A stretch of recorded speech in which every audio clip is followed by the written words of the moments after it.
진행자 진행하는 여러분의 영디 최영입니다. 자, 우리 오늘부터는 군무원 문제 7급 풀어보려고 합니다. 이미 군무원 9급은 풀었고요. 막 군무원 스타일의 문제들이 좀 힘들다라고 얘기하시는 분들도 좀 있으시고, 특히 지방직 보시고 난 다음에 군무원까지 같이 준비하시는 분들은 이 군무원 기출문제 접근이 되게 어렵다라고 얘기하시는데, 그냥 문제가 별로인 거예요. 내용이 되게 어려운 게 아니라. 읽는 것만 좀 연습해 주시면 되니까 걱정하지 않으셔도 되고요. 24년 7급 문제 한번 풀어보면서 정리해 보도록 하겠습니다. 오늘은 1번부터 4번까지입니다. 자, 1번 문제. 너무 쉽죠? 사회적 자본에 대한 내용이고요. 사회적 자본 아시겠지만 사회적인 신뢰, 구성원들 간의 협력의 네트워크 이야기한다는 거 알고 있을 거고요. 자, 사회적 자본은 경제적 자본에 비해서 형성 과정도 불투명. 그리고 확실하지도 않습니다. 1번 X. 2번 사회적 자본의 형성은 단기간에 이루어지기는 힘듭니다. 사회적 자본은 공동체주의적인 지향성을 갖고요. 공동체 서로가 다 같이 혜택을 나누어 갖는 호혜주의의 원칙입니다. 그래서 이 사회적 자본이 일종의 합리적 선택의 신제도가 된다라고 이야기했던 오스트롬의 견해도 있었습니다. 지금 보시는 4번 사회적 자본은 측정이 용이하지 않는다는 지적을 받습니다. 뭐 너무 쉽죠. 사실 이 정도 문제 수준은 예전에 진짜 문제가 쉬웠을 때 9급 정도의 수준밖에 안 돼서 우리 오늘 풀어보는 1번부터 4번까지는 굉장히 수월하게 넘어갈 수 있는 문제일 것 같습니다. 자, 정답은 1번이고요. 2번입니다. 다음 중 탈관료제의 특징으로 가장 적절하지 않은 것. 탈관료제는 계층 서열이 없죠. 계층 서열이죠. 그래서 비계서 구조고요. 임무와 능력을 중심으로 하고 있는 조직의 형태입니다. 분업을 통해서 문제를 해결한다라고 이야기하는데 분업은 보통 관료제에서 많이 하고요. 오히려 탈관료제가 되면 구성원들이 멀티플레이어의 역할들을 하면서 통합적인 그러한 형태들을 지향하고 있다라고 볼 수 있기 때문에 3번 이게 적절하지 않은 내용입니다. 상황에 따라 조직이 잠정적이고 임시적으로 움직이는 것 다들 알고 계시죠? 4번 맞는 선지입니다. 자, 그래서 2번 문제의 정답이 되는 건 3번입니다. 자, 3번 갈게요.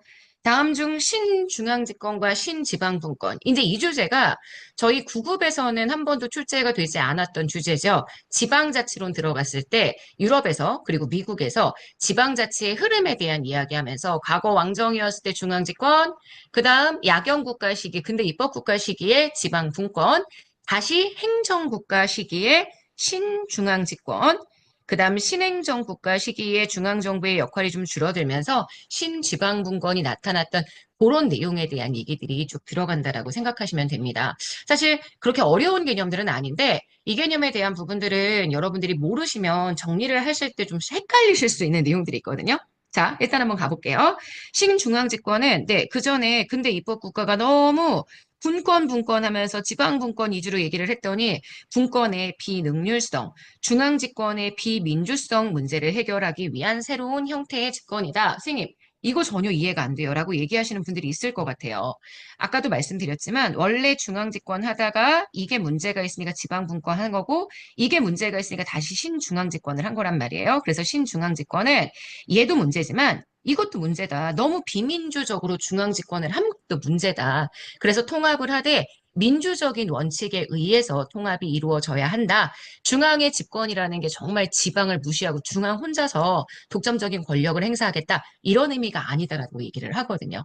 그래서 분권이 가지고 있는 비능률성도 비판하고 이전의 중앙 집권이 가지고 있던 비민주성도 비판을 하면서 새로운 형태의 집권적인 정부를 만든 것이다. 라고 이야기해 줄 수 있습니다. 마찬가지로 여기 신지방분권 나와 있죠. 신지방분권은 이 중앙집권의 문제로 신지방분권이 나왔다기보다는 중앙집권의 내용들도 굉장히 중요한데 이게 놓치는 지방에 대한 여러 가지 문제들이 있으니까 지방에 대한 부분을 좀 더 강화해 보자라고 얘기하는 거여서 중앙정부에 의한 지도 필요성을 완전히 부정해서 지방분권만 해야 한다라고 얘기하지는 않습니다. 그러니까 이 뒤에 있는 두 가지의 논리는 모두 다 상대적인 논리라고 생각하시면 되거든요. 그래서 신지방분권은 중앙정부에 의한 지도의 필요성 인정, 국가 발전에 적극적으로 동참하는 상대적인 형태의 분권이고요. 그래서 신중앙집권도 약간 수평적인 관계, 신지방분권도 중앙과 지방 사이의 수평적인 관계를 전제하고 있다. 이렇게 보셔야 합니다. 신중앙집권은 비권력적 지도의 폭이 넓어진 수평적이고 협동적인 집권을 의미합니다. 맞습니다. 자, 그러면 2번 볼게요. 이게 틀린 선지인데요. 국민의 최저 수준 유지에 대한 요청이 확대되면서 경제, 사회적 불평등 해소를 위해서 이게 바로 신중앙 집권이 총진되었었던 이유이다. 이렇게 정리해 주시면 될 것 같습니다. 그래서 여러분 지금 보시는 신지방분권이 아니라 신중앙 집권이기 때문에 정답이 되는 건 2번이 됩니다. 자, 4번입니다. 신제도주의에 대한 얘기는 뭐 워낙 자주 출제가 되니까 다들 알고 계시죠? 신제도주의는 구제도주의와 동일하게 합리적 행동 모형에 대해서 회의적이다. 이런 서지 처음 보시죠? 인간이 제도주의는 구제도든 신제도든 제도의 영향을 받아서 인간의 행태가 나타난다라고 생각을 합니다.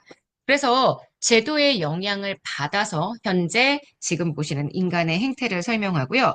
합리적 행동 모형은 보통 과학, 그러니까 경제학적인 과정을 통해서 나타나게 되는 그러한 행동 모형에 대한 것을 설명하는 개념이라고 보실 수 있기 때문에 우리가 보통 사익을 추구하는 과정에서 자연스럽게 공익 달성된다. 제가 항상 애덤 스미스 논리에 대한 얘기들을 하잖아요.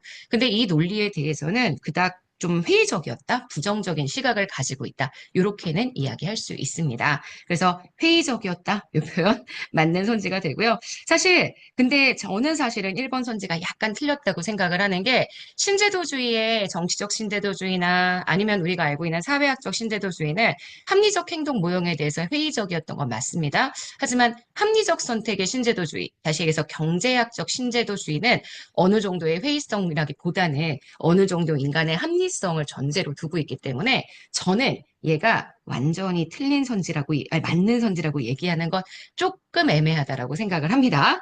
하지만 군무원 문제가 워낙 이런 형태의 선지들이 많기 때문에 여러분들이 봤을 때 좀 낯선 선지들이 나오잖아요. 그러면 그거 제끼시고요. 일단 다른 것부터 먼저 정리를 해주시면 됩니다.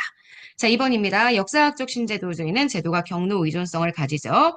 그리고 현재의 정책을 선택하는 데 있어서 제도의 영향을 받아 선택을 하는 내생적 선호를 가지고 있기 때문에 제약한다고 봅니다.